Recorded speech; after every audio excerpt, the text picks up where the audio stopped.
Hi, welcome back to Read Aloud with Mr. Fischer. Today I'll be reading Magnolia Flower.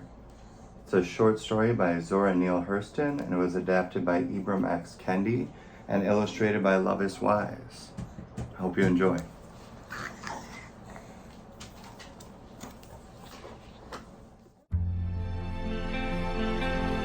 Magnolia Flower, a short story by Zora Neal Hurston, adapted by Ibram X. Kendi and illustrated by Loveis. The brook laughed and sang. It hurtled its water into sparkling dance figures up into the moonlight. The brook sang louder, louder, danced faster, faster, with a teasing splash at the 3 leaning trees on its bank. The trees awoke and began to murmur noisily of seasons and centuries, love and birth, and the transplanting of life. Nature knows nothing of death. At last, the brook danced into the bosom of the mighty river, upsetting the plants who blushed from the moon's kisses. The mighty river turned in its bed and spoke. "Why, O young water, do you disturb my sleep?" "Because, O mighty one," replied the brook, "the flowers bloom, the trees and wind say beautiful things to me. The moon shines upon me with a full face, and there are people in love beneath the orange trees on my banks." "No matter," scolded the river. "I have seen millions of people in love, child." "Tell me about some of them," begged the brook. "Oh, well," the river muttered, "I suppose brooks must be humored." Long ago, humans who were pale of skin held a dark race of humans in bondage. The dark ones cried out in sorrow and woe, "Not here in my country, farther north." Rivers carried their tears to the sea, and the tide would bring some of them to me. But some of the darker ones did not weep. They fled in the night to freedom. One of them came here. Bentley was large and strong. The beasts were afraid of him. The Florida forest made way for him. He gathered stones and metals and built a big house. Soon a whole village of runaways hid out over here. They were called Maroons. They lived on an island of freedom in a vast sea of slavery. Bentley married Swift Deer, a Cherokee woman who had fled her own trail of tears. Swift Deer and Bentley had a daughter. Magnolia Flower they called her, for she came at the time of the flower's opening. When she was 4 years old, the tide brought rumors of war, war, war over slavery. After the war ended, slavery ended. Black people walked free on the lands of Swift Deer's ancestors. Wind and water again grew sweet. Magnolia Flower started to fully bloom. One day, as the sun gave me a goodnight kiss and the stars began their party, I bore a young man named John, about Magnolia's age. John did not have much money, but he had many words. Swift Deer liked him. Bentley did not. He wanted a man of metals, not words, for Magnolia.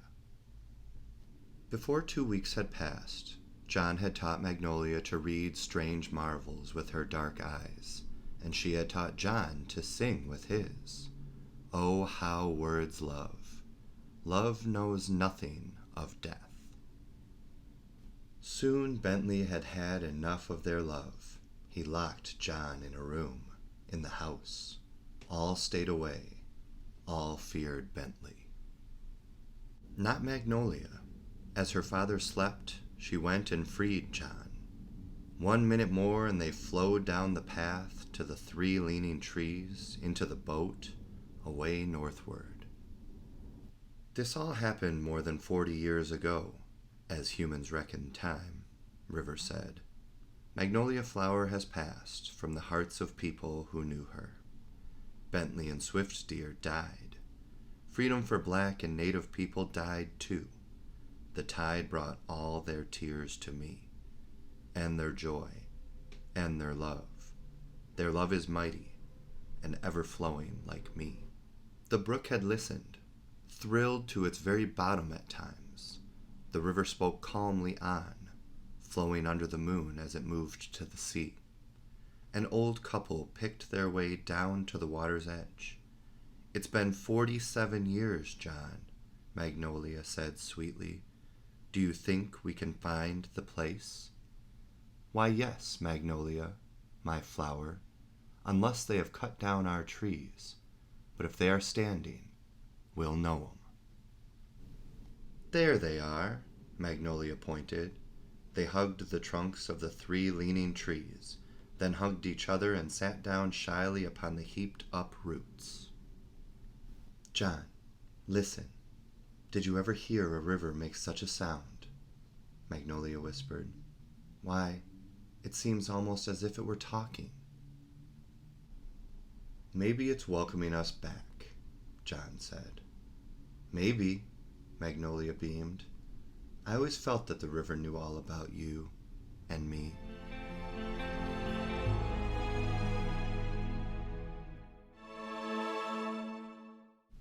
A historical note. Since the arrival of European settlers, native peoples have been fighting for the lands of their ancestors, and enslaved Africans have been fighting to be free. White enslavers and the United States grew very rich, forcing black people to work without pay on land taken from native peoples. But some black people, like Bentley, ran away from this bondage. Sometimes they ran to deserted mountains, swamps, islands, and hard-to-reach places where they formed free communities. These people were called Maroons through the Americas. Sometimes the Maroon communities included native people, like swift deer, fleeing forced relocation. In the 1830s, the U.S. government forced about 100,000 native peoples in the southeast to relocate west of the Mississippi River to make way for more slavery. Thousands of native people died during this long and hard trail of tears. Beginning in 1861, many people also died during the Civil War over slavery. Slavery ended in 1865 as the war ended. Now free to move, many black people did, like Magnolia and John. Freedom was fleeting, though.